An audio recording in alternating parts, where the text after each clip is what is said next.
व्यासं ततो जय उदीरये शृण्वन्ता स्वकथा कृष्णा पुण्य श्रवण कीर्तनम हृदय अंतस्थ भद्राणि विदुनोति सुहृत् सतां नष्ट प्रायशु भद्रेषु नित्यं भागवत सेवया भगवती उत्तम श्लोके भक्तिर्भवति नैष्ठिकी। श्री नरसिंह जय नरसिंह जय नरसिंह प्रह्लादेश जय मुख पद्म भृंग वागीश यस्य वदने लक्ष्मी अस्य च वक्षसि यस्याति हृदय संवृत्तम नरसिंह मोहन भजे। हरे कृष्णा, जय श्री कृष्ण सौने। આજે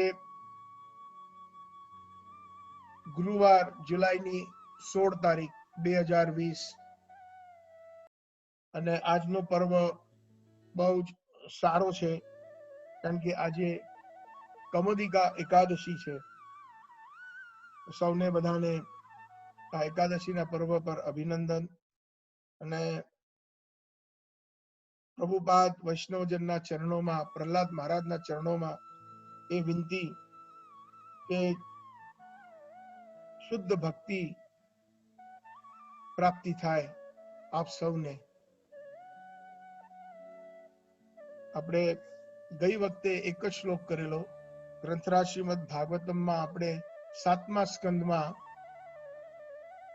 10મો અધ્યાય અને આપણે ગયા વખતે 20મો શ્લોક કરેલો।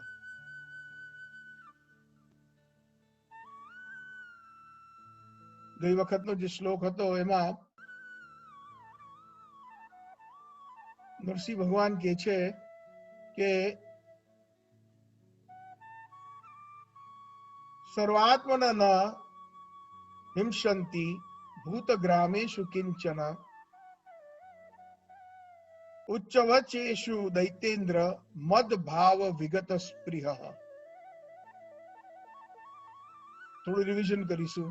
ગયા વખતના શ્લોક કહે છે, નરસિંહ ભગવાન કહે છે કે હે પ્રહલાદ, દૈત્યોના રાજા, તું મારી ભક્તિથી ખૂબ આસક્ત છે, મારી સેવામાં તું આસક્ત છે,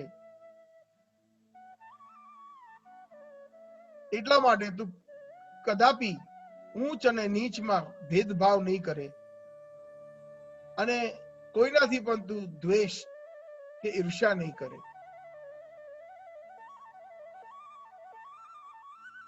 આ ભક્તિના બહુ ઉચ્ચ કોટીના લક્ષણ છે। ગઈ વખતે આપણે ભગવદ્ ગીતાના પણ 3 શ્લોક આની જોડે જોડેલા અને શ્રીમદ ભાગવતનો પહેલો શ્લોક એ પણ જોડેલો હતો કે શુદ્ધ ભક્તિ મેળવવી એ બહુ જ કઠિન છે કારણ કે શુદ્ધ ભક્ત જે હોય છે એ સદા 24 કલાક ભગવાનના શ્રવણ કીર્તન સ્મરણ આદિ સેવાઓમાં ઉપલબ્ધ હોય છે। 1 મિનિટ વ્યર્થ નથી કરતો અને જ્યારે 1 મિનિટ કે 1 ક્ષણ વ્યર્થ નથી જતો તો એને આ ભૌતિક જગતની આસક્તિનો સમય જ નથી મળતો અને ભૌતિક જગતના જે 3 ગુણો છે એ એના પર પ્રભાવ નથી કરતો। એટલે બહુ સરસ પ્રભુપાદે આજે ઇંગ્લિશમાં ખાસ કરીને 2 શબ્દ કૃષ્ણ કોન્શિયસનેસ રસોહમ અપ્સુ કૌંતેય। કૃષ્ણ ભગવાન ભગવદ્ ગીતામાં કહે છે કે જળમાં પણ હું સ્વાદ છું।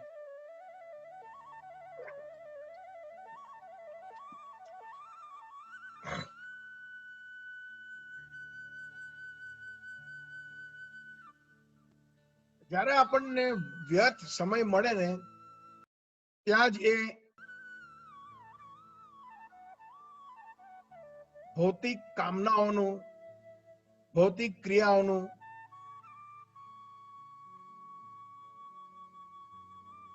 એક ફેક્ટરી ચાલુ થઈ જાય છે। ઇંગ્લિશમાં પણ એક કહેવત છે, an empty mind is a devil's workshop.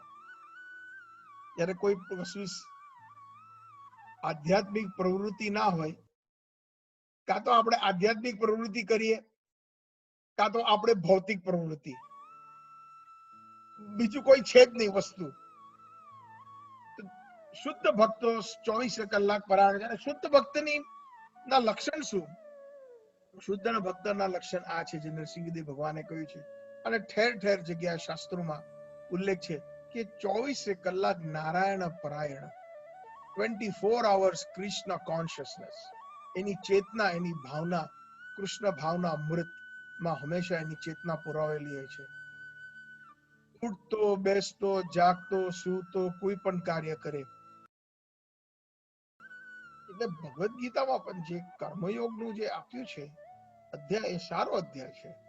જે પણ કરો કૃષ્ણને અર્પણ કરો, તો પછી એ ભૌતિક રૂપે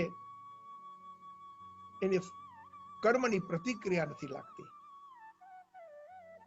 પણ જે ભક્તો હોય છે, જે પણ ક્રિયા કરે છે, ભગવાનને તો અર્પણ કરે છે, પણ ખાસ કરીને કર્મયોગી અને ભક્તિ યોગીમાં ફરક એ છે કે જે ભક્તિ યોગમાં, શુદ્ધ ભક્તિમાં પરોવેલો હોય છે, એ ભગવાનની સંતુષ્ટિ માટે કાર્ય કરે છે. આ તત્વ થોડું સમજવું બહુ જરૂરી છે. જ્યાં લાવવા મળે છે ત્યાં હું મારી શક્તિ અને બુદ્ધિ હિસાબે આ મૂળ તત્વ સમજાવવાનો વારંવાર પ્રયત્ન કરીશ.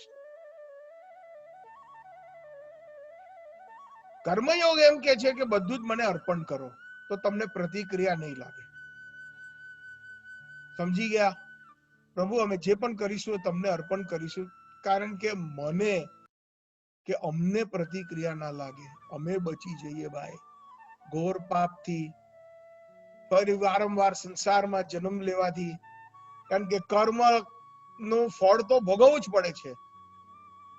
સારું ફળ હશે તો સ્વર્ગ જવું પડશે, અને એનું જો એની જે બીજી પ્રતિક્રિયા છે, પાપ કર્યું હશે તો નરક જવું પડશે. તો નરક અને સ્વર્ગ ભોગવવું તો પડશે જ. ભૂતળ ભક્તિ પદાર્થ મોટું, બ્રહ્મલોકમાં નાહી રે, પુણ્ય કરી અમરાપુરી પામ્યા, અંતે 84 માહી રે. પુણ્ય કરીને પણ ફરીથી 84 લાખ યોનિમાં આવવું પડશે, અંતે 84 માહી રે. પાપ કરીશું તો એ નરકની યાતના ભોગવીને પણ ફરીથી 84 લાખ યોનિમાં નવેસરથી નવો ડાવ. તો એનાથી બચવાનો સૌથી સરળ ઉપાય ભગવાને ભગવદ ગીતામાં કહ્યું છે, બધું જ મને અર્પણ કરો. એટલે જો તમારા પાપ અને પુણ્યની જે પ્રતિક્રિયાઓ છે એ હું મારા માથે લઈ લઈશ, અને તને છુટકારો મળી જશે. ચિંતા ના કરતો અર્જુન. અહમ તમ સર્વ પાપેભ્યો મોક્ષયિષ્યામિ મા શુચઃ. ચિંતા ના કરીશ હે અર્જુન. તો કર્મયોગ ભક્તિ યોગથી નિમ્ન કેમ છે? કોઈ આ વિચારધારણા જે છે,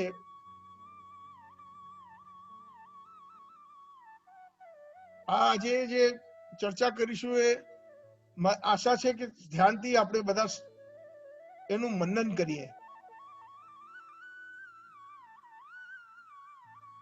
દુનિયામાં જેટલા પણ સાત્વિક કે પુણ્યશાળી વ્યક્તિઓ છે, કર્મ કરો, કર્મ તમારું, બસ ફળની ચિંતા ના કરશો, ત્યાં સુધીને જ તમને લઈ જશે. પણ શુદ્ધ ભક્તિ વિશે બહુ ઓછા લોકો જાણે છે, અને શુદ્ધ ભક્તિ ને જે વર્ચસ્વ અને શુદ્ધ ભક્તિની જે પોઝિશન છે, બહુ ઓછા લોકો જાણે છે. શુદ્ધ ભક્તિમાં અને કર્મ ભક્તિમાં એટલો ફરક છે. કર્મ ભક્તિ મારા માટે છે કે હું પ્રતિક્રિયાથી બચી જાઉં, પણ શુદ્ધ ભક્તિ એ ભગવાનની પ્રસન્નતા માટે છે. પછી મને ગમે એટલો કષ્ટ થાય. આ એમાં ફરક છે. અર્જુને યુદ્ધ કર્યો, છેવટે ભગવદ ગીતા ભગવાને કુરુક્ષેત્રના યુદ્ધ મેદાન ઉપર પ્રવચન આપ્યું. 18 અધ્યાય 700 શ્લોક, અને એની અંદર એમને પહેલા 3જા અધ્યાયમાં જ કર્મયોગ વિશે સમજાવી દીધું હતું અર્જુનને. પણ અર્જુન ને કર્મયોગના હિસાબે કે ભાઈ તું ક્ષત્રિય, તારી ફરજ છે, ફરજથી કોઈ દિવસ પાછા ના જવું જોઈએ, તારો ધર્મ છે. અને તું યુદ્ધ કરે તો એ મારું સ્મરણ કરીને કર, તો તને એની પ્રતિક્રિયા નહીં લાગે. ઇત્યાદિ એવા એમને ઉપદેશો કર્મયોગના સિદ્ધાંતની અંદર ભગવાને સમજાવ્યા કે ભાઈ આમાં તારું ખરાબ દેખાશે, રણ મેદાન છોડીને તું ભાગશે તો પરિહાસ્ય બની જશે તું, એટલા માટે તું તારું ક્ષત્રિયનો ધર્મ છે કે યુદ્ધ કરવું, અને યુદ્ધ મેદાનમાંથી નાસીપાસ થઈને બેસી જવું કે ભાગી જવો એ ઉપાય નથી. એટલે આ બધા સિદ્ધાંતો ભગવાન અર્જુનને બીજા ત્રીજા અધ્યાયમાં સમજાવે છે કર્મયોગ વિશે. પણ શું અર્જુને જ્યારે છેવટે યુદ્ધ શરૂઆત થઈ, પાંચજન્ય વગાડ્યો ભગવાને અને બધા પાંડવોએ શંખ વગાડ્યો અને યુદ્ધ શરૂઆત ની ઘોષણા કરી, ત્યારે અર્જુને શું કર્મયોગમાં યુદ્ધ કરેલો? ના, અર્જુને ભક્તિ યોગમાં, ભગવાને એને ભક્તિ શું છે એ સમજાવ્યું અને અર્જુને વિચાર કરીને કર્યું કે, અને પછી કહ્યું નષ્ટ મો સ્મૃતિ લબ્ધા ત્વત પ્રસાદાત મયા અચ્યુતા ગત સંદેહ સ્થિતો અસ્મિ કરીષ્યે વચનમ તવ. હે કૃષ્ણ, નષ્ટ મોહ, મારો મોહ જે ભ્રમ હતો કે હું આ શરીર છું અને આ બધા મારી સામે રણ મેદાનમાં આ બધા શરીર છે, એ નષ્ટ, એ મોહ જે હતો, એ મોહ જે હતો એ નષ્ટ થઈ ગયો, એ ભ્રમ નષ્ટ મોહ સ્મૃતિ લબ્ધા, અને મારી જે શુદ્ધ સ્મૃતિ જે છે એની મેં પ્રાપ્તિ કરી. કેવી રીતના? ત્વત પ્રસાદાત મયા અચ્યુતા, તમારી કૃપાથી હે અચ્યુત. ભગવાનને અચ્યુત તરીકે સંબોધિત કરવા, અચ્યુત એક ભગવાનનું નામ છે. અચ્યુત એટલે જે 3 ગુણોથી પર છે એને અચ્યુત કહેવાય છે. જે 3 ગુણોથી આ ભૌતિક જગતમાં જેનું પતન નથી થતું એને અચ્યુત કહેવાય છે. આપણે બધા છૂત જીવ છીએ, આપણું પતન થયેલું છે, 3 ગુણોથી ગ્રસ્ત છીએ. 3 ગુણોનો પૂરો પ્રભાવ આપણા પર પડે છે, રજોગુણ, તમોગુણ, સતોગુણનો. પણ ભગવાન જયારે અહીંયા આવે છે છતાં પણ એ 3 ગુણ, આ ભૌતિક જગત 3 ગુણોથી ભરેલું છે, પણ છતાં પણ એને સ્પર્શ નથી કરી શકતું. એટલા માટે ભગવાનને અચ્યુત કહેવાય છે. ભગવાન ભગવદ્ ગીતામાં એક જગ્યાએ કહે છે, મયા અધ્યક્ષેન પ્રકૃતિ સુયાતે સુચરાચરમ, મારા ઓર્ડરથી, મારી આજ્ઞાથી આ પ્રકૃતિ એનું કાર્ય કરે છે આ ભૌતિક જગતમાં.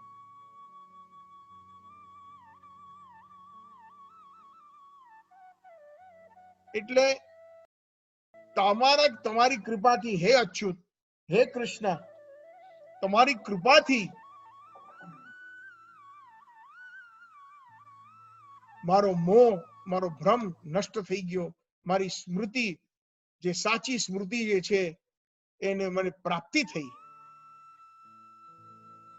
ગત સંદેહ, જેટલા પણ બધા સંદેહ હતા કે આ મારા કાકા છે, આ મારા ગુરુ છે, આ મારા દાદા કાકા છે, આ મારા સગા સંબંધી છે, આ મારા બધા ભાઈઓ છે,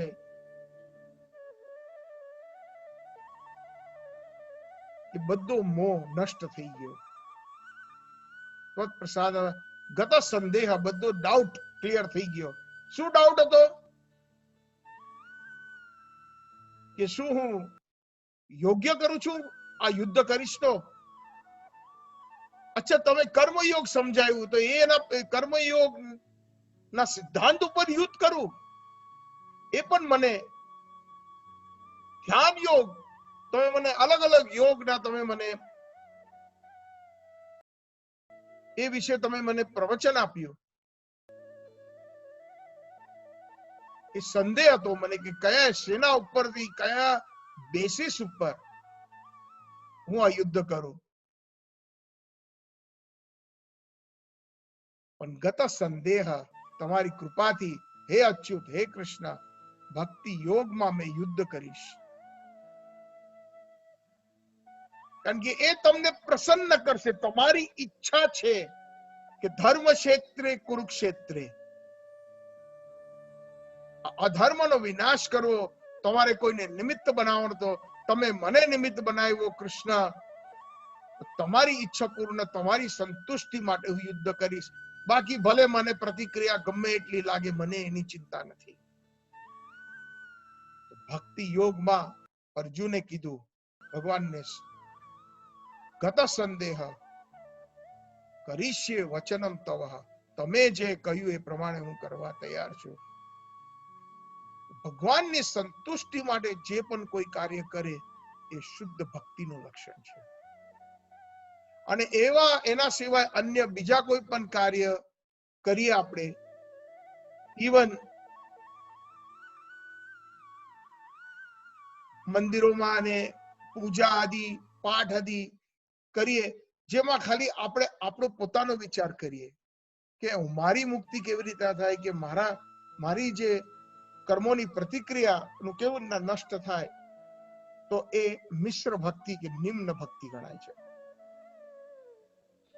એટલે આ બહુ જ મુખ્ય છે. કર્મયોગ એ પોતાની પ્રતિક્રિયાથી બચવા માટેનો ઉપાય છે, અને ભક્તિ યોગ ભગવાનને પ્રસન્ન કરવાનો માર્ગ છે. મુખ્ય અને સંક્ષેપમાં સૌથી મોટો સિદ્ધાંત. એટલે મારો ભક્ત જે છે કોઈનો ઊંચ નીચ નથી, કારણ કે એ દેહ આત્મા બુદ્ધિ પર એની દૃષ્ટિ નથી હોતી. એ જાણે છે કે બધા જ મારા અંશ છે. મમય અંશ જીવલોક જીવભૂત સનાતન. અને કોઈનાથી ઈર્ષ્યા નથી કરતો.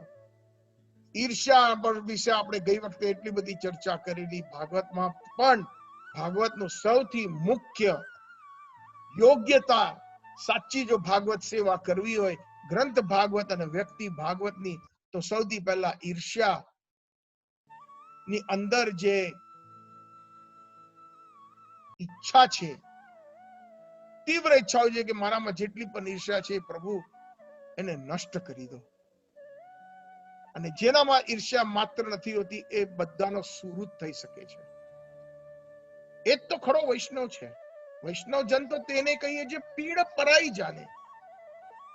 અત્યારે તો શું છે કે આપણા કરતા કોઈ સારું કઈ કરતું હોય તો આપણે એનાથી જલન ઈર્ષ્યા થાય, તો આપણે તો એને કોસીએ.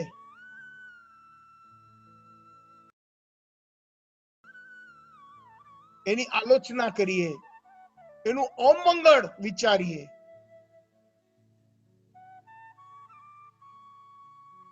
અને આ બધા જ લક્ષણ સાચા વૈષ્ણવ, શુદ્ધ વૈષ્ણવના વિપરીત છે. વૈષ્ણવ તો કે ગમે એટલે વાસુદેવ દત્ત કરીને એક વૈષ્ણવ ચૈતન્ય મહાપ્રભુના પાર્ષદ હતા. એ રડી રડીને કે પ્રભુ મારા, હે ગૌરાંગ પ્રભુ, આ દુનિયામાં જેટલી બધી વ્યક્તિઓ છે ને બધા પાપ મને આપી દો. હું અનાદિકાલ સુધી નરકમાં જવા તૈયાર છું, પણ આ લોકો બધાને પાપથી વિમુક્ત કરી દો. એ લોકોની તમારી કૃપા થાય. આ વૈષ્ણવ ભાવ. ઈર્ષ્યા રહિત વૈષ્ણવોના આ બધા જે મહાજન છે, પ્રહલાદ મહારાજ ને, તો પ્રહલાદ મહારાજ ને તો નરસિંહદેવ ભગવાને તો કહ્યું હતું કે માંગ મારી પાસે વરદાન. નરસિંહદેવ ભગવાન એ જ ક્ષણે એને વૈકુંઠ લઈ જવા તૈયાર હતા. 9મા અધ્યાયમાં આપણે જોયું. હાથ જોડીને કહ્યું કે ના, ઘણા બધા હિમાલયોની કંદરાઓમાં, વનોની અંદર સાધુઓ પોતાના આત્મ સાક્ષાત્કાર માટે બેસે છે અને તપ, મૌન આદિ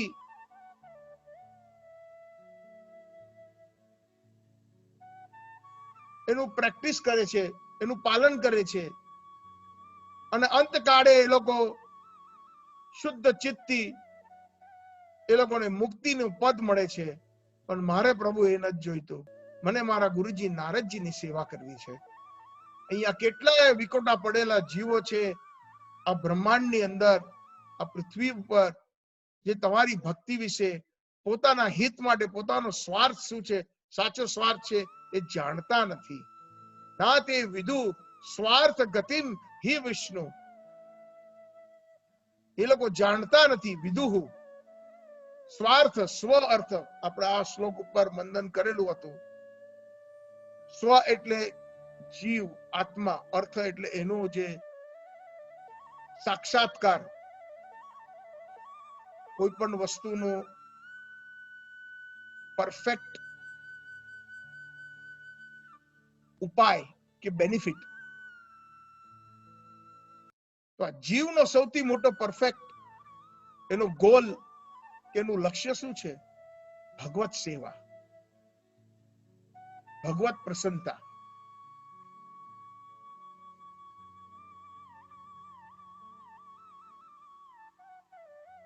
એને સ્વાર્થ કહેવાય. પણ સાધારણ ભાષામાં સ્વાર્થ એટલે સેલ્ફિશ, જે પોતાના માટે. પણ સાચો સ્વાર્થ એ છે જેમ બે જાતના અહંકાર છે, એક સાચો અહંકાર અને એક ખોટો અહંકાર. સાચો અહંકાર એ છે કે હું કૃષ્ણનો નિત્ય દાસ છું, મારી સાચી આઈડેન્ટિટી, મારું સાચું સ્વરૂપ.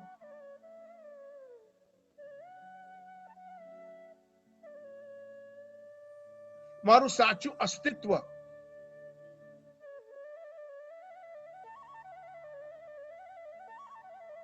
એને કહેવાય ટ્રુ ઈગો, સાચો અહંકાર. અને ખોટો અહંકાર જે આપણે રોજ જોઈએ છે એકબીજામાં, એ ભૌતિક શરીરના સંબંધિત છે. હું સુપરવાઇઝર છું, તે મારું સાંભળ્યું નહીં. અલ્યા મેં તને કહ્યું કે પંખો ચાલુ કર, તરત ઉભા થવું જોઈએ ને ખુરશી પરથી. વધારે કરશો તને નોકરીમાંથી છુટ્ટી પાડી દઈશ. મેં કહ્યું ને, આ એક ખોટો અહંકાર.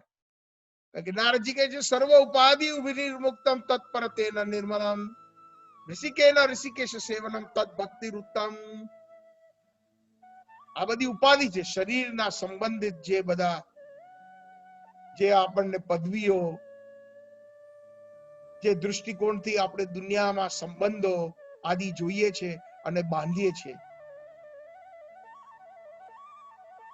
એ ઉપાધિ. હું અમેરિકન છું, હું કેનેડિયન છું, હું ભારતીય છું, હું ગુજરાતી છું, હું મહારાષ્ટ્રીયન છું, ઇત્યાદિ. આ બધા જે ભૌતિક શરીરના ઉત્પન્ન થયેલા સંબંધો અને જે વિચાર ધારણાઓ છે, એ ઉપાધિ કહેવાય.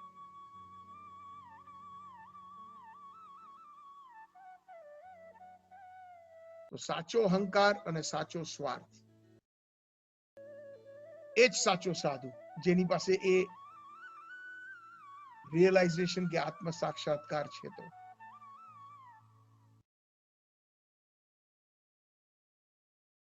પ્રહલાદ મહારાજ કહે છે કે કંદરાઓમાં હિમાલયમાં જઈને બેસનારા સંતો, વનમાં જઈને બેસનારા સંતો, મૌન લેનારા સંતો પોતાનો આત્મ સાક્ષાત્કાર કરશે, પણ મારે મારા ગુરુજીની સેવા કરવી છે. અહીંયા કેટલાય જીવો એવા પડ્યા છે જે ભક્તિ વિશે એ લોકોનો શું સંબંધ તમારી સાથે છે એ ભૂલી ગયા છે.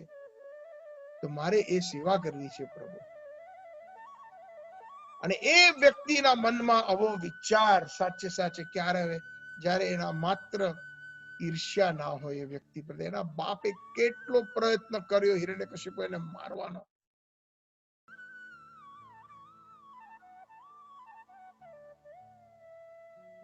પ્રહલાદ મહારાજના હૃદયમાં આટલી પણ એકદમ શૂન્ય ઈર્ષ્યા હતી. તારે પણ એના બાપા માટે પણ આ જ અધ્યાયમાં આઈ થિંક 13મા કે 14મા શ્લોકમાં વર્ણન કર્યું છે એમને કે તમારે જો મને કઈ વરદાન આપવું જોઈએ તો મારા પિતાશ્રી ને શુદ્ધ કરી દો.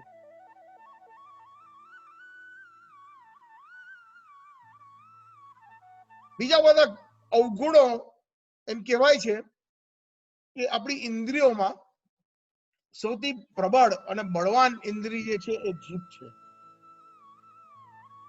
આપણે ભક્તિ વૃક્ષ જયારે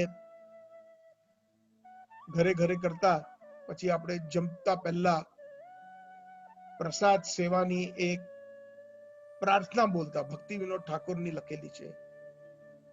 ભાઈ શરીર અવિદ્યા જાલ, જડ ઇન્દ્ર તાહે કાલ, જીવે ફેલે વિષય સાગરે, તાર મધ્યે જીવા અતિ લોભો મોય સુદુર્મતી, તાકે જેઠા કઠિન સંસારે, કૃષ્ણ બડો દયામોય, કોરી વારે જીવા જોય,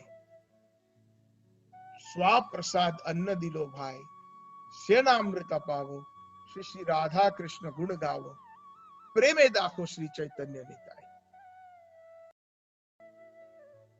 ભક્તિનો ઠાકોરજી પ્રસાદ સેવામાં એટલી સુંદર પ્રાર્થના છે, એનો અર્થ સમજવાથી હજુ વધારે આનંદ અને આપણા આત્મ સાક્ષાત્કાર માટે મદદરૂપ બનશે. આ શરીર જે છે આ પંચ મહાભૂતનું બનેલું એ અવિદ્યાનું ઝાડ છે. અવિદ્યા કોને કહેવાય અને વિદ્યા કોને કહેવાય? વિદ્યા એને કહેવાય કે હું ભગવાનનો નિત્ય, કૃષ્ણનો નિત્ય દાસ છું. એને સાચી વિદ્યા કહેવાય, એને સાચું વિજ્ઞાન કહેવાય. વિજ્ઞાન એટલે વિશેષ જ્ઞાન, ઇતિ વિજ્ઞાન, ટોપ મોસ્ટ નોલેજ, વિશેષ જ્ઞાન. સ્કૂલ કોલેજમાં ભણીએ છીએ એ વિજ્ઞાન નથી. વિજ્ઞાનનો એક નાનો અંશ હશે, એ પણ આ ભૌતિક વિજ્ઞાનનો. પણ આધ્યાત્મિક વિજ્ઞાનની જે વાત થાય ત્યારે હું સૌથી હાઈએસ્ટ સ્પિરિચ્યુઅલ સાયન્સ એ છે કે હું ભગવાનનો નિત્ય કૃષ્ણ દાસ છું. તો આ શરીર જે છે એ અવિદ્યાનું ઝાડ છે. આ ભૌતિક શરીર આપણને એ સમજથી દૂર રાખે છે કે હું ભગવાનનો દાસ છું.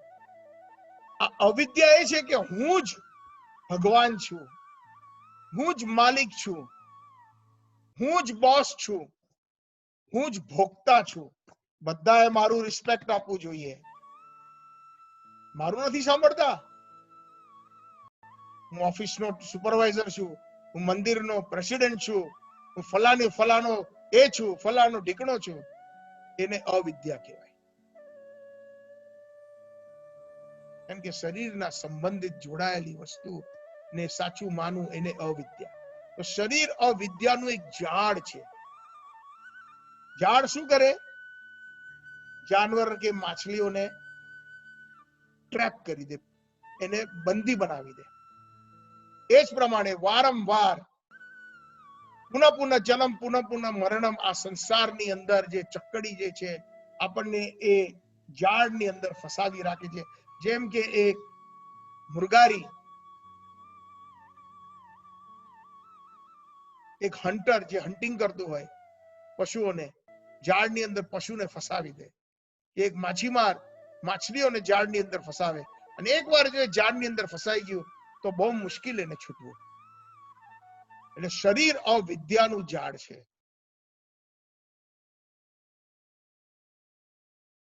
અને જડ ઇન્દ્રિય તાહેકાર, આ જેટલી બધી જડ ઇન્દ્રિયો છે આપણી, શબ્દ, રૂપ, ગંધ, સ્પર્શ,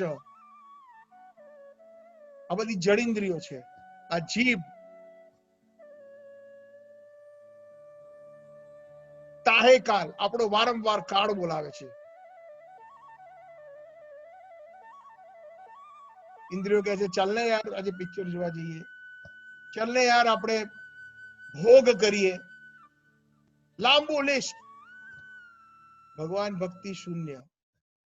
લોકોને બોલાવીએ આપણે, તમે સત્સંગમાં કે આવો,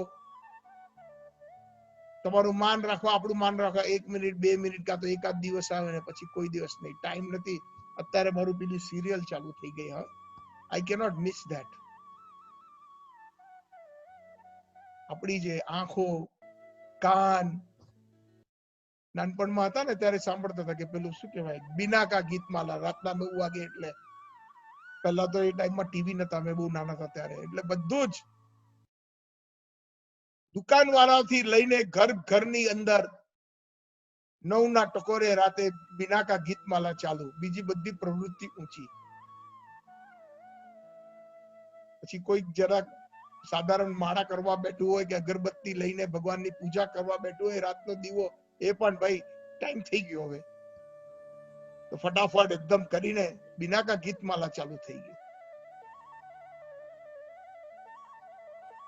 શરીર અવિદ્યા જાલ, જડ ઇન્દ્રિય તાહેકાલ, આપણો નિશ્ચિત. અને કારણ કે આ બધી વસ્તુ કરવાથી આપણો કાળ નિશ્ચિત છે ભૌતિક જગતની અંદર. કારણ કે મૃત્યુના સમયે અંત કાળે આપણને પિનાકા ગીતમાલાના ગીતો જ યાદ આવશે, હરે કૃષ્ણ મહામંત્ર યાદ નહીં આવે.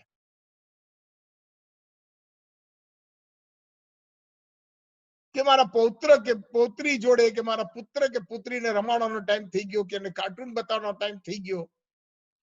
એ જ જો આખો દિવસ એવી જ કોઈ પ્રવૃત્તિ હશે અને અંતકાળે જ્યારે આપણે મરવા પડીશું ત્યારે પુત્ર પુત્રી અને આપણું પરિવાર જ યાદ આવશે, કૃષ્ણ યાદ નહીં આવે. જડેન્દ્રિય તાહેકાલ, અને અંતકાલે યમ્યમ વાપી સ્મરણમ ભાવમ તજેતી અંતે કલેવરમ. અંતકાળમાં જે જેની જેવી ચેતના હશે એ જ પ્રમાણે તરત મરશે. તારે નવું શરીર એ પ્રમાણે એની એ ઉચિત શરીર ની પ્રાપ્તિ કરશે.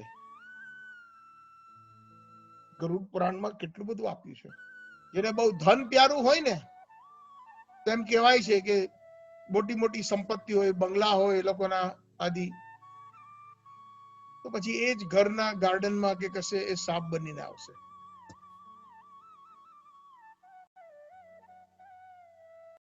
પહેલાના જમાનામાં શું હતું કે ધન હતું ને એને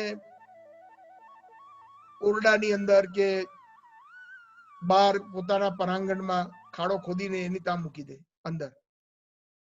અને મરવા પડ્યો ત્યારે એને પેલું એ જ વિચાર આવે કે ભાઈ આ ત્યાં આગળ દટાયેલું છે, અને મરે ત્યારે પછી ત્યાં નાગ આવીને એની રક્ષા કરે.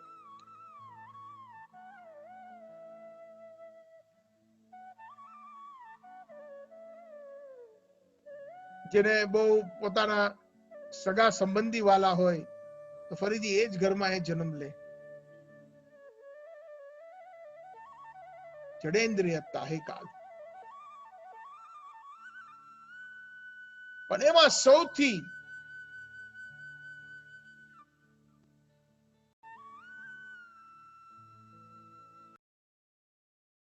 ઘોરમાં ઘોર બધી ઇન્દ્રિયોમાં તાર મધ્ય એની અંદર જીવ અતિ લોભોમાં સુદુર્મતી. જીવ જે છે આ બધી ઇન્દ્રિયોમાં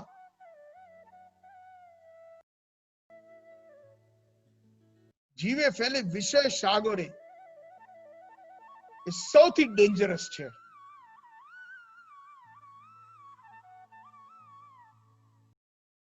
તાર મધ્ય જીવ અતિ લોભોમય સુદુર્મતી.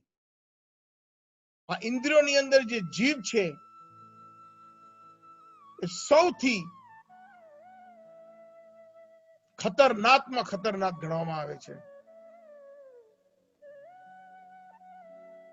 લોકો વિચાર કરો, કેટલાય લોકો કરોડો રૂપિયાનો ખર્ચો કરી નાખે છે આ જીભ માટે.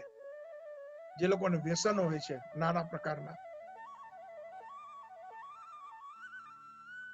મુકુંદભાઈ અત્યારે કદાચ સ્ટોર ઉપર હશે અને પ્રવચન સાંભળતા સંભળાય કેટલાય સિગરેટના પેકેટો વેચી નાખ્યા હશે. અને રોજે એક કસ્ટમર આવે 4-4, 5-5 પાકીટ લઈ જાય. એક જમાનામાં શિકાગોમાં આજથી 35 વર્ષ પહેલા મારો પણ સ્ટોર હતો અને હું તાજુબ પામું. એ ટાઈમે મારા ખ્યાલથી સિગરેટનો ભાવ $2 હતો. આજ તો ખબર નહીં કેટલા, $10-12. કેનેડામાં તો હું જોઉં તો નજર પડે તો $15 એક પાકીટ. વિચાર કરો, બે પાકીટ પણ એક માણસ રોજનું પીતો હોય $30, એટલે મહિનાના ઓલમોસ્ટ $900,000 થઈ ગયા. પ્લસ તદ ઉપરાંત જે લોકોને પીવાની આદત હોય, મોંઘામાં મોંઘી વાઇન, રેસ્ટોરન્ટમાં જાય તો જમવાનું બિલ કરતા વાઇન બોટલનું બિલ વધારે. $300 ની તો ખાલી વાઇનની બોટલ આવે. આ જીભ. માંસ ખાઓ, જીભને બહુ ટેસ્ટ લાગે છે. ડુંગળી લસણ નાખો, એના વગર કે ટેસ્ટ આવે છે? કોઈક વાર બહુ મન થાય ત્યારે અંજલિ અને અમે કોઈ વેજીટેરિયન રેસ્ટોરન્ટમાં અમે જઈએ અહીંયા, બહુ ભાગ્યે જ, પણ ત્યાં બહુ મૂંઝવણ આ બધા પંજાબી રેસ્ટોરન્ટ कि भाई कुछ हमारे लिए स्पेशल बना दो। पहला तो हमारे वेटर जोड़े बात જ નહીં કર, भाई शेफ को बुला के लेके आ। शेफ બહાર આવે એટલે शेफ ने भाई समझावવું પડे कि भाई અમે લોકો ડુંગળી लहसुन नहीं खाता, तो बस आपके लिए दाल बन जाएगी और राइस बन जाएगा। मैंने कहा अलिया भाई तारा मेन्यू में आटली 100 वेजिटेरियन आइटम लखी है, डूंगरी लहसुन वगैरह तू नहीं बनाई सके? नहीं जी सर, सब में तड़का में तो वही लगता है, उसके बिना टेस्ट ही नहीं आता है। तार मध्य जीवा अति लोभोमय, जीभ ने टेस्ट आपवा, नाना प्रकारना मीट वध करो, खाओ जानवरों ने खूब। Texas prime rib, stake house downtown Chicago में जो मोटी मोटी चेन रेस्टोरंट से क्रिस रूथ एकाद बे याद आवे छे, कारण के अहींया टोरंटो में पण छे। टेक्सास प्राइम रिब एडवर्टाइज करे कि टेक्सास थी आवेलू गायनु मांस, प्राइम मांस અમે અહીંયા એ જ સર્વ કરીએ છીએ। $100 નું એક સ્ટેક, સ્ટેક એટલે બીફ, બીફ એટલે ગાયનું માંસ। તાર મધ્ય જીવા, જીભ માટે ગાયનું વધ કરશો, જાનવરોનું વધ કરીને જીભને સંતુષ્ટ આપવા માટે, સંતુષ્ટિ આપવા માટે કેટલી ખરાબ પ્રતિક્રિયા, જેને અમારે કેટલા જન્મો જોઈશે એને ખાલી ન્યુટ્રલાઇઝ કરવા।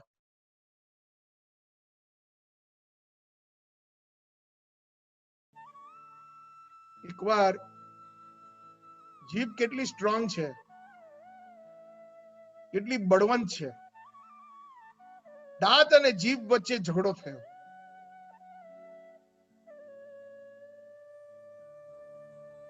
તો દાંત કે અલી જીભ ચૂપ થઈ જા, વરના તને કચડી નાખીશ। તો જીભ કે અલ્યા દાંત, જરા ચૂકે ના ચા કરીશ તો એવું કશું બોલીશ ને બધા 32 પડી જશે। તાર મધ્ય જીવા અતિ લોભોમય સુદુર્મતિ,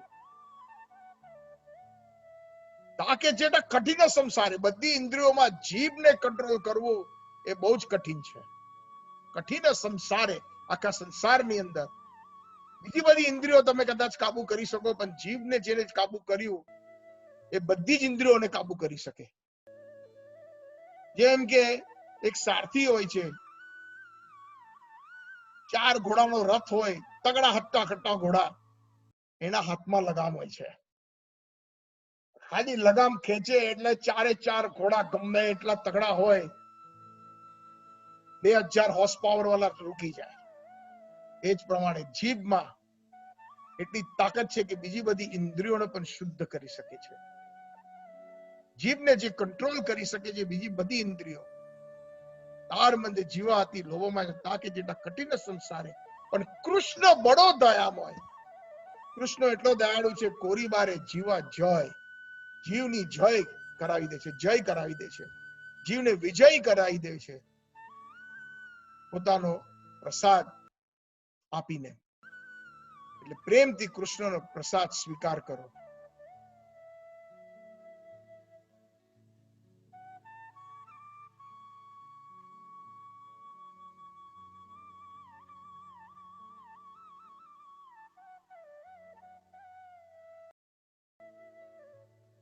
વૈષ્ણવ જે હોય છે એનામાં ઇન્દ્રજીત હોય છે, બધી ઇન્દ્રિયો પર એનો કાબુ હોય છે। અને સૌથી સરળ ઉપાય આ કળિયુગની અંદર બહુ સરસ ઉપાય આપ્યો છે। સ્ત્રિયમ દૂતમ પાનમ શુનમ યત્ર અધર્મ ચતુર્વિધા, પરાઈ સ્ત્રીનો સંગ નહીં કરવો, જુગાર નહીં રમવો, કોઈ પણ જાતનું મદિરાપાન, કોઈ વ્યસન નહીં રાખવું, અને માંસનું ભક્ષણ નહીં કરવું, અને હરે કૃષ્ણ મહામંત્રનો જાપ કરવું જોઈએ। હરે કૃષ્ણ કૃષ્ણ કૃષ્ણ હરે હરે, હરે રામ રામ રામ હરે, અને હરિ પ્રસાદ મુખમાં મૂકવું જોઈએ। હરિ કીર્તન અને હરિપ્રસાદ આ બે જ કાર્ય કરવા જોઈએ જીવે. તો આપણે આ બધા અવગુણથી રહિત થઈ જઈશું અને સૌથી વધારેમાં જેમ જીભ બધી ઇન્દ્રિયોમાં કઠિન છે જીતવું, એ જ પ્રમાણે ઈર્ષ્યા, કામ, ક્રોધ, મોહ, માત્સર્ય, મોહ, માદ આદિમાં સૌથી કઠિન જે છે એ ઈર્ષ્યા. ઈર્ષ્યા અને જીભ ને જીતવું બહુ કઠિન છે. અને જે કરી શકે છે એ જ સુહૃદ બની શકે છે સર્વનો. કારણ કે કૃષ્ણ સુહૃદ સર્વભૂતા નામ છે. ભગવાન ભગવદ ગીતામાં કહે છે કે હું બધાનો સુહૃદ છું. તો વૈષ્ણવ એ ભગવતની જેટલી બધી સારી ક્વોલિટી જે છે, એમના ભગવાનના જે ગુણો, દિવ્ય ગુણો, એનું આભૂષણ છે વૈષ્ણવ. અને ભગવાનની જે ઈચ્છા છે એ વૈષ્ણવ પૂર્ણ રીતે સમજી શકે છે ને એ પ્રમાણે એમના બધા જ કાર્ય એ કરે છે.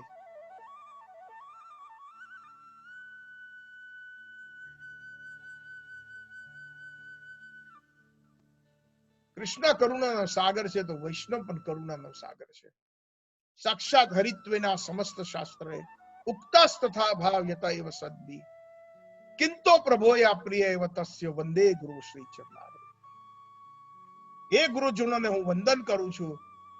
જે ગુરુ, સાધુ અને શાસ્ત્રનું કેવું એક જ છે કે જે હરિના ગુણો અને જે વૈષ્ણવ, શુદ્ધ વૈષ્ણવના ગુણોમાં કોઈ અંતર નથી. કારણ કે એ સાક્ષાત હરિત્વ એ વૈષ્ણવની અંદર ઉતરી આવ્યું છે. એટલે ગુરુ તત્વ એક છે. પછી ભલે ને આપણા કોઈની પાસે કોઈ એક ગુરુ પાસેથી દીક્ષા લીધી હોય અને બીજા પાસેથી આપણે શિક્ષા લઈએ, પણ જે ગુરુ તત્વ છે એ એક છે.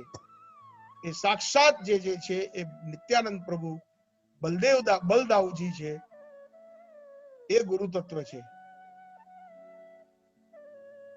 ગુરુ તત્વમાં કોઈ ભેદ નથી હોતો. સદગુરુ એ સાક્ષાત હરિત્વ છે.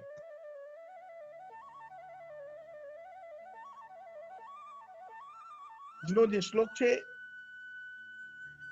ભવંતી પુરુષ લોકે મદ્ભક્તાસ્ત્વમ અનુવ્રતાઃ ભાવાન મે ખલો ભક્તાનામ સર્વેષામ પ્રતિરૂપધૃક.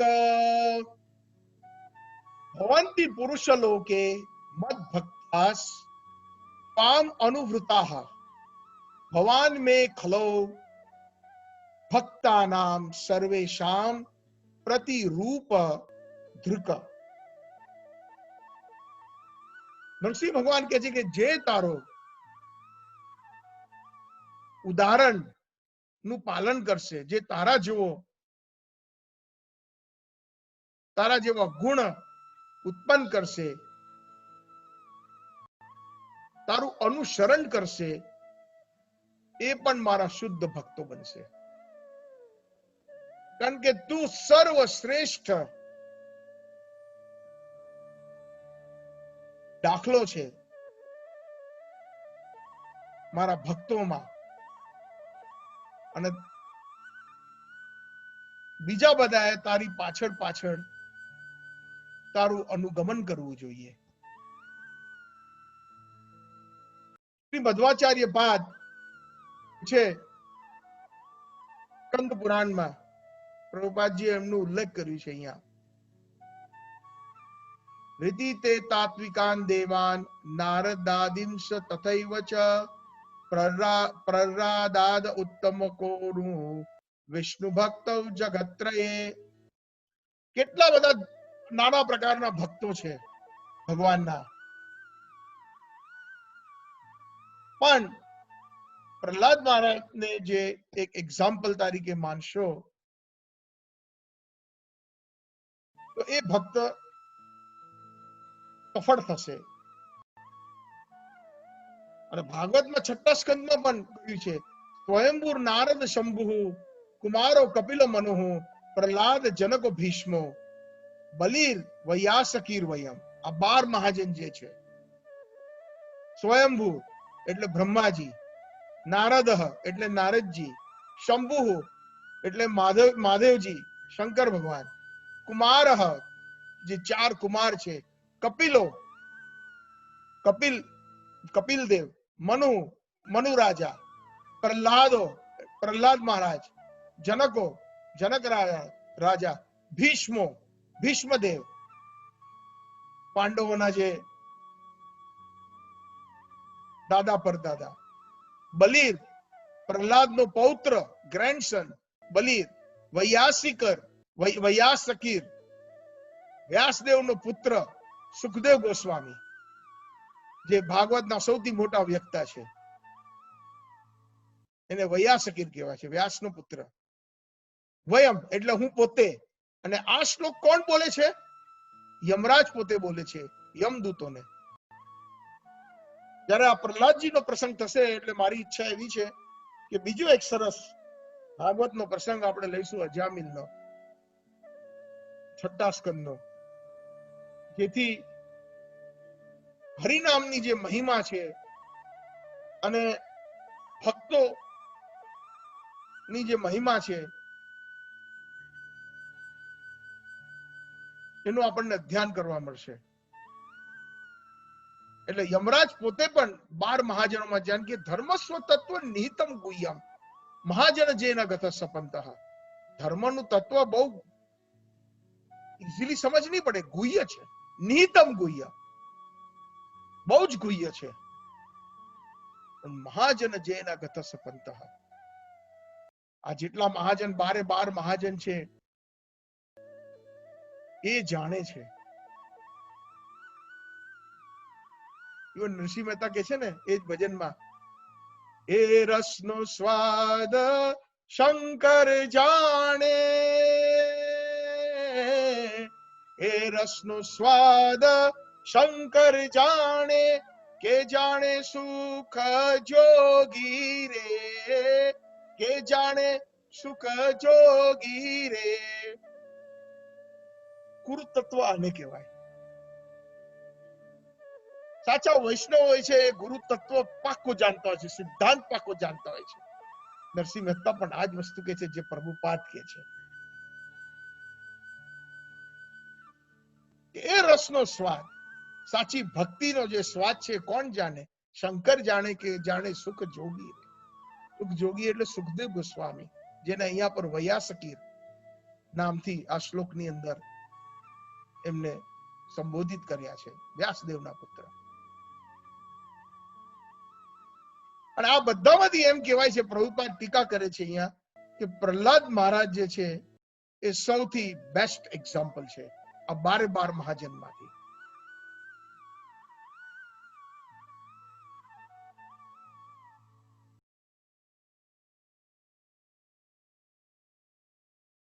બાવીસમા શ્લોકમાં કુરુત્વમ પ્રેત કૃત્યાની પિતુઃ પુતસ્ય સર્વશઃ મદ અંગ સ્પર્શંગાંગ લોકાન યસ્યતિ સુપ્રુજઃ. કુરુત્તમ પ્રેત કૃત્યાની પિતુઃ પુતસ્ય સર્વશઃ મદ અંગ સ્પર્શ અનેનંગ લોકાન યસ્યતિ સુપ્રજાઃ. અર્થાત હે મારા પુત્ર, હે વત્સ પ્રહલાદ, તારા ચિંતા નહીં કરતો, તારા પિતા તો શુદ્ધ થઈ ગયા. માત્ર જ્યારે મેં એને સ્પર્શ કર્યો, તારે યુદ્ધ કરતા કરતા જ્યારે હિરણ્યકશિપુ અને નરસિંહ ભગવાન 6-7 કલાક યુદ્ધ કર્યું. નરસિંહ દેવ ભગવાન 12 વાગે લગભગ બપોરે પ્રકટ થયા, પણ વરદાનમાં એવું હતું કે હું રાત્રિમાં મરું, દિવસ મરું. એટલે ભગવાન નરસિંહ દેવે બરાબર જ્યારે સંધ્યા થઈ રાત્રિની અને સૂરજ ડૂબ્યો, તારે સૂર્યાસ્ત થયો, તારે ના રાત્રિ ગણાય ના દિવસ ગણાય. એની રાહ જોઈ તે, અને જેવો એ સમય આવ્યો, લડતા લડતા લડતા હિરણ્યકશિપુને મહેલના દયોડી પર લઈ ગયા. અને ત્યાં જ જ્યારે એ સંધ્યા થઈ રાત્રિ અને દિવસની, ત્યારે એને ભગવાન નરસિંહ દેવે બધા એમના અસ્ત્રો ફેંકી દીધા અને હિરણ્યકશિપુને એના ખોળા પર બેસાડી દીધો. અને જ્યારે એને જેવો સ્પર્શ કર્યો નરસિંહદેવ ભગવાને, હિરણ્યકશિપુએ એમના પોતાના શ્રી હસ્તે અને એના ખોળા પર બેસાડ્યો અને ચીરી નાખવા, તો પ્રહલાદ મહારાજને કહે છે કે ત્યાં જ એની શુદ્ધતા થઈ ગઈ, કારણ કે ત્યાં મેં એને સ્પર્શ કર્યો. આ સિદ્ધાંત સમજવું બહુ જરૂરી છે.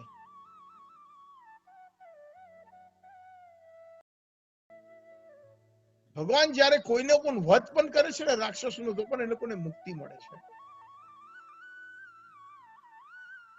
અને જેટલા રાક્ષસોની જે મુક્તિ થાય છે એને સાયુજ્ય મુક્તિ કહેવાય. મુક્તિ 5 પ્રકારની હોય છે, સમજવાનો પ્રયત્ન કરજો પ્લીઝ.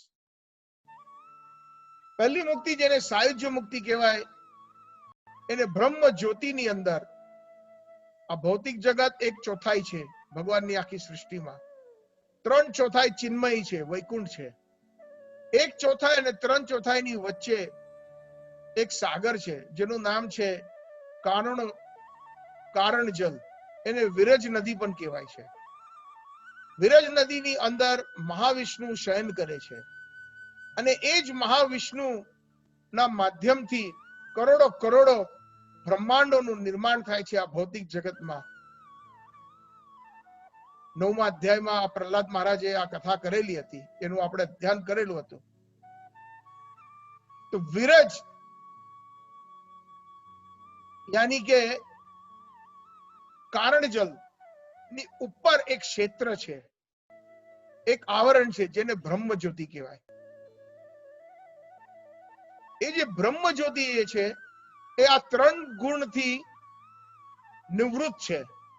તમોગુણ, રજોગુણ અને સતોગુણ એમાં નથી. એ નિર્ગુણ અવસ્થા નો એક ક્ષેત્ર છે. અને એ બ્રહ્મ જ્યોતિ, જેમ કે આપણે એક્ઝામ્પલ આપીએ, ઘણીવાર આપણે હિલ સ્ટેશન પર કે કશે જઈએ ત્યારે આપણે ગાડી ઊંચાઈ ઉપર ચલાવતા હોઈએ તો એકદમ સડનલી નીચે બધા વાદળા આવી જાય અને આપણને કશું દેખાય નહીં. બધું જ રસ્તો પણ એકદમ ધૂંધળો થઈ જાય, કાં તો ના દેખાય. અને જે ટેકરી છે કે બીજું બધું જે ઉપવનો છે, વાદીઓ છે, બધું જ ઢંકાઈ જાય. પણ એ વાદળાઓના આવરણની પાછળ ટેકરી છે, વાદીઓ છે, નાના ગામડાઓ છે, વૃક્ષો છે, વન છે, પક્ષીઓ છે. એ જ પ્રમાણે બ્રહ્મ જ્યોતિના આવરણ પછી વૈકુંઠ ચાલુ થાય છે. અને વૈકુંઠની અંદર જેમ આપણે અહીંયા આગળ કેટલાય કન્ટ્રીઝ છે, કેટલાય દેશો છે, કેટલાય ખંડો છે, એ જ પ્રમાણે વૈકુંઠ લોકની અંદર પણ કેટલાય બધા પ્લેનેટ્સ છે, કેટલા બધા ગ્રહો છે, જ્યાં આગળ નાના પ્રકારના કૃષ્ણના અવતારો નિવાસ કરે છે. અલગ અલગ પ્રકારના નારાયણ લોકો છે. શંખ, ચક્ર, ગદા, પદ્મ એક નારાયણ નું સ્વરૂપ છે. બીજા નારાયણ નું સ્વરૂપ છે કે ગદા, ચક્ર, શંખ, પદ્મ એ બીજા નારાયણ છે, એમનું પોતાનું લોક અલગ છે. એમ કરીને તમે વિચાર કરી લો કે 4 જે શંખ, ચક્ર, ગદા, પદ્મ એમ કરીને 4 નું જે પરમ્યુટેશન કોમ્બિનેશન છે, એમ કરીને કેટલા બધા નારાયણો છે. કોઈને ડાબા હાથમાં શંખ હોય છે તો એક નારાયણના જમણા હાથમાં શંખ હોય છે, ઉપરના જમણા હાથમાં. બીજા નારાયણના ડાબા હાથમાં શંખ હોય છે, બીજા નારાયણમાં જમણા હાથમાં, નીચેના હાથમાં, 4 હાથમાંથી ચતુર્ભુજમાં શંખ હોય છે. એમ કરીને આ જે 4 નું પરમ્યુટેશન કોમ્બિનેશન કરશો તો કેટલા તો નારાયણ લોકો ખાલી નારાયણના છે. નરસિંહ ભગવાનનું પોતાનું એક લોક છે, જ્યાં નરસિંહ દેવ ભગવાન મત્સ્ય અવતાર, કુર્મ અવતાર, વામન અવતાર, અલગ અલગ જેટલા રામ ભગવાનનું અયોધ્યા આદિ, મથુરા, દ્વારકા, ગોલોક, એ બધા એક એક ગ્રહો છે. શિવજીનું એક વહાં પર વૈકુંઠની અંદર ગ્રહ છે, સદાશિવ લોક છે, જેના અવતાર શિવજી જે છે આ જે કૈલાશમાં બિરાજમાન થાય છે. તો એ બ્રહ્મ જ્યોતિ એક જાતનું એક આવરણ છે જે લોકોને શુદ્ધ ભક્તિ શું છે એને ખબર નથી, જે શુદ્ધ ભક્તિથી રહિત છે, પણ જેને નિર્ગુણ પામ્યા છે એ લોકોને ત્યાંથી એ આવરણની બહાર જવા નથી મળતું. એટલે જે લોકો યોગી લોકો બેસે છે કરોડો વર્ષ, પંથસ્થ કોટી સત્વત્સર સંપ્રગમ્યો વાયોર અથાપી મનસો પુનિ મુંગમાનામ સોપ્યસ્ત પ્રપદ્ય સિમ્ની અચિંત્ય ગુણ સ્વરૂપમ ગોવિંદમ આદિ પુરુષમ તમાહમ ભજામી. પંથસ્થ કોટી કરોડો કરોડો વર્ષ સુધી અમુક યોગીઓ યોગ ધારણામાં બેસે છે. એ લોકોના ચક્રોને આદિ અષ્ટાંગ યોગ આ બધું કરીને છેવટે જયારે એ લોકોનું ચક્ર અહીંયા મસ્તકમાંથી નીકળીને ફાટે ત્યારે એ લોકોને બ્રહ્મ જ્યોતિમાં પ્રવેશ મળે છે. કારણ કે હજુ સુધી એને ભગવત સેવાનો એને ટેસ્ટ નથી મળ્યો, એને રુચિ મળી નથી, એને સ્વાદ નથી મળ્યો. પણ ત્રણ ગુણ, તમોગુણ, રજોગુણ અને સતોગુણ થી પર એક આવરણ જે છે એ બ્રહ્મ જ્યોતિ છે, એમાં એને નિવાસ મળે છે. જે માયાવાદીઓ જે છે, જે જ્યારે આ બધી પ્રતિક્રિયાઓ કરી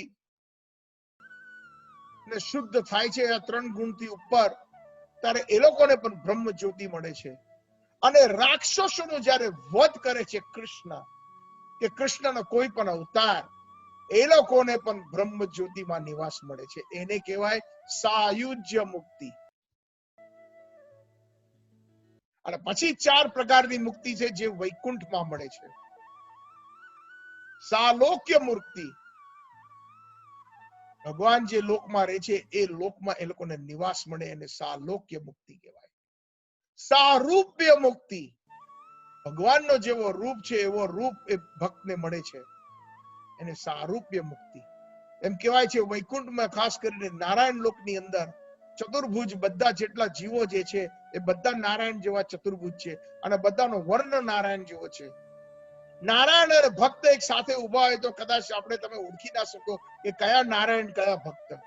નારાયણના અમુક વિશેષ ચિહ્નો છે, જેમ કે એમના છાતી પર કૌષ્ટભ મુનિ છે, શ્રીવત્સ સફેદ એમનો લક્ષ્મી દેવીનો જે ચિહ્ન જે છે વાળ એમની છાતી પર, અને એમના હસ્ત પર કર કમળ અને પાદારવિંદ ઉપર જે રેખાઓ છે એનાથી ખબર પડે કે આ નારાયણ છે.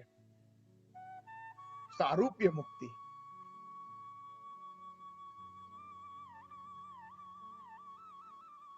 સાર્ષ્ટી મુક્તિ, ભગવાન નારાયણ જેવો, ભગવાન કૃષ્ણ જેવો વૈભવ મળે. અને સામીપ્ય મુક્તિ, ભગવાન પાસે રહેવા મળે. સામીપ્ય, સારૂપ્ય, સાર્ષ્ટી અને સાલોક્ય, જેને ભગવાનના પોતાની જાતને પોતાનો જે સાચો અહંકાર સમજી શકે છે કે હું નિત્ય ભગવાનનો દાસ છું, અને શુદ્ધ અવસ્થા પામે ત્યારે એની ચેતના હોય, અને જ્યારે શરીર છોડે ત્યારે એને આ ચારમાંથી એક મુક્તિ તો પાકી વૈકુંઠની અંદર, એકથી કદાચ વધુ મળે.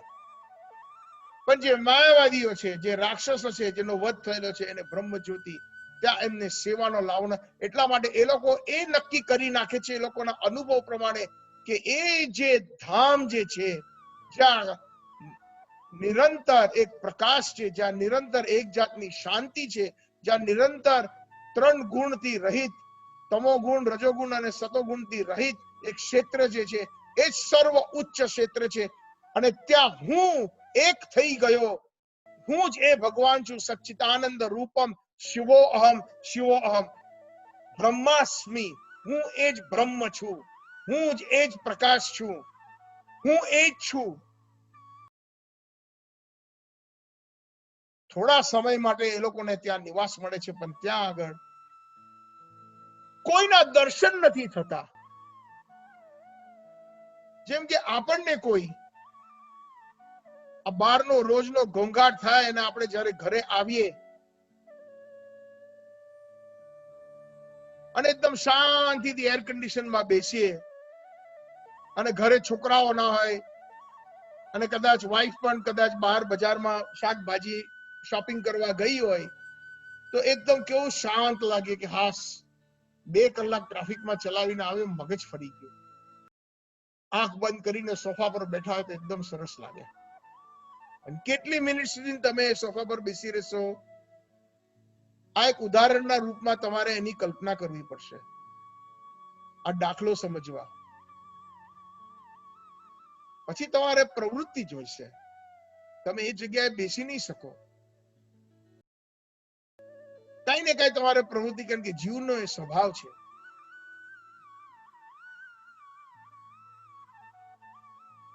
શું કદાચ તમારા છોકરાઓ કે તમારી પત્ની કદાચ કોઈ કારણસર ઘરે ના આવે, મોડું થઈ ગયું એ લોકોને,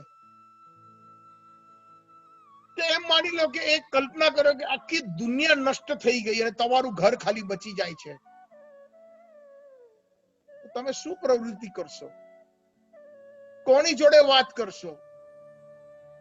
કોને પ્રેમ કરશો?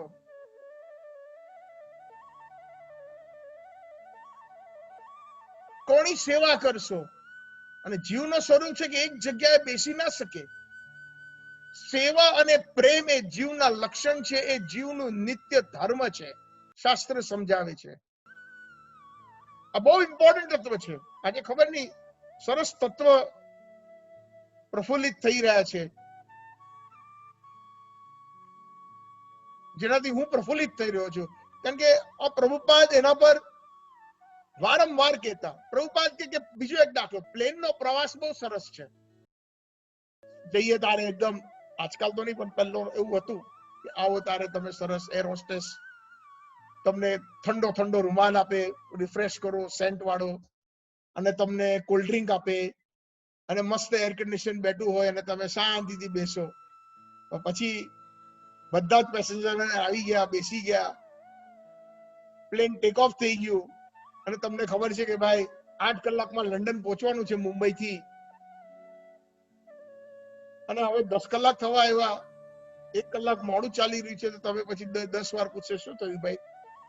કેપ્ટન પણ અનાઉન્સ કરશે કે ભાઈ થોડો અહીંયા આગળ વેધરનો પ્રોબ્લેમ છે, કે નીચે ગેટ નથી મળી રહ્યું, એટલે આપણે ગોળ ગોળ ફરવું પડે છે આકાશમાં. તો એ જે પ્રવાસ પ્લેનનો આટલો સરસ લાગ્યો, એ પછી એ માણસને કંટાળાનું કારણ બની જાય છે. 8 કલાકના 10, 10ના 11 કલાક થઈ જાય છે, ત્યારે માણસ કંટાળીને કે છે કે ભાઈ હવે આ એરલાઇન ફરીથી જિંદગીમાં ના લઉં. આપણે $200 વધારે ખર્ચીને બીજી કોઈ સારી એરલાઇન લેવી જોઈએ. એટલે વ્યક્તિને પ્રવૃત્તિ જોઈએ, કારણ કે એ વ્યક્તિની અંદર જીવ છે, અને જીવનો એ સ્વભાવ છે, એ નેચર છે. તો બ્રહ્મ જ્યોતિની અંદર જે માયાવાદીઓ અને બીજા આદિ બ્રહ્મવાદીઓ જે છે, કેટલા સમય સુધી બેસી શકવાના છે? એટલા માટે બ્રહ્માજી કે છે 11મસ આરુવ ક્રચ્છેના વિમુક્ત માનેના પતંતી અદહ. એ લોકો પોતાની જાતને વિમુક્ત માને છે. એ લોકો પોતાની જાતને એમ માને છે કે હું અને ભગવાન એક થઈ ગયા છે. ખોટા ભ્રમમાં છે એ લોકો, કે મારું અસ્તિત્વ હવે ખતમ થઈ ગયું છે, હવે હું બ્રહ્મ જ્યોતિમાં લીન થઈ ગયો છું, હું ભગવાન અને ભક્ત એક થઈ ગયા છે.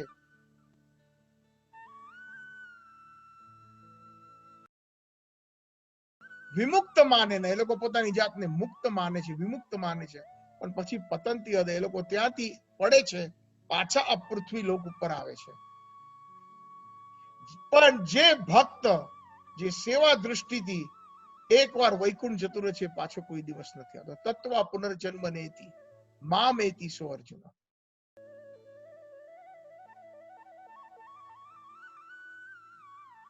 એટલે નરસિંહ ભગવાન કે છે કે તારા પિતા તો માત્ર મારા સ્પર્શથી એમની મુક્તિ થઈ ગઈ છે, પણ છતાં પણ હે પ્રહલાદ, તારે એક દાખલો બનવાનો છે બીજા બધા સાધારણ મનુષ્ય માટે, અને એક સારા પુત્ર તરીકે તારે તારા પિતા હિરણ્યકશિપુનું શ્રાદ્ધ કરવું જોઈએ, જેથી તારા પિતાની સદગતિ થાય. સદગતિ તો થઈ ગઈ છે, પણ છતાં પણ તું કર. એક એક્ઝામ્પલ બન, સમાજની અંદર. એટલા માટે ચૈતન્ય મહાપ્રભુ સાક્ષાત કૃષ્ણ છે. જ્યારે એમના પિતા શ્રી જગન્નાથ મિશ્રા ની ગોલોક ગતિ થઈ, જે સાક્ષાત નંદ બાબાનો અવતાર છે, છતાં પણ એ એક સાધારણ આજ્ઞાકારી પુત્રની જેમ એની માની આજ્ઞા સાંભળીને એ ગયા જ્યાં એમને પિંડદાન કર્યું અને એમને શ્રાદ્ધ એમના પિતા જગન્નાથ મિશ્રાનું કર્યું.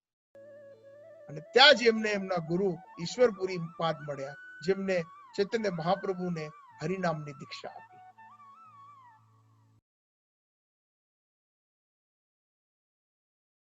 એટલે તું આ કર અને એના પ્રતાપે તારા પિતાશ્રી એક સારા ભક્ત બનશે.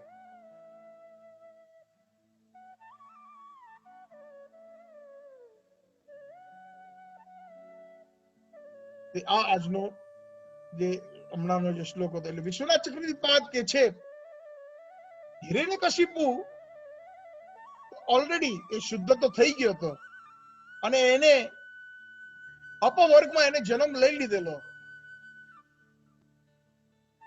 પ્રહલાદ મહારાજના કારણે ભક્ત પણ બની ગયો હતો.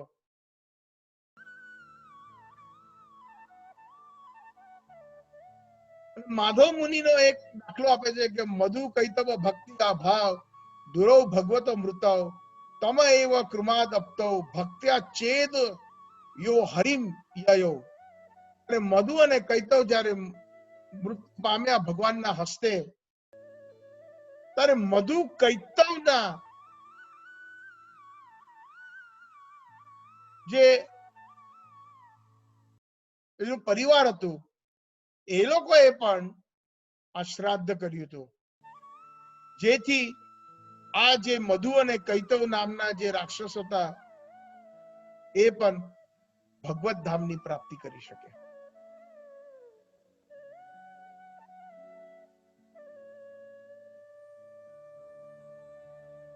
ચલો અહીંયા આગળ હું વિરામ આપું છું. આજે આપણે 7મા સ્કંદનો 10મો અધ્યાય અને 22મો શ્લોક નું આપણે અધ્યયન કર્યું.